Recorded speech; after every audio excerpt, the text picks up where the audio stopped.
திரும்ப இது என்னமா பூ? ஏமா கொஞ்சம் பெருசா வாங்கி வச்சேனமா? ரேட்டு 150 ரூபா. ஒரு ஜான் அளவு இவ்வளவுதான் இருந்துச்சு. இது 50 ரூபாய்.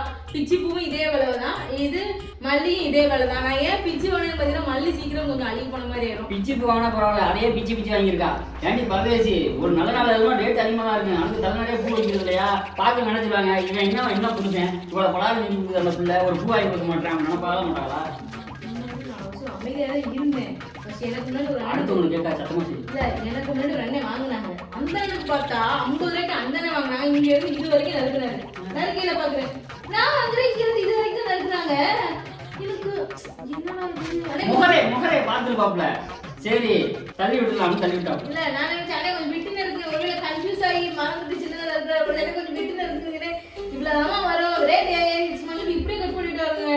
நீ கேட்க வேண்டியதானே, அங்க மட்டும் எவ்வளவு பெருசு வந்துச்சு, எனக்கு மட்டும் எவ்வளவு பெருசு வருங்க. சரி என்ன அவ தெரிஞ்சவங்களா இருப்பான் போல. எங்க எல்லாத்துல அரசியல் தான் பேசுவான். ஒத்த ரோசா பிள்ளைய ரொம்ப அற்புதமா வளர்த்திருக்கமா.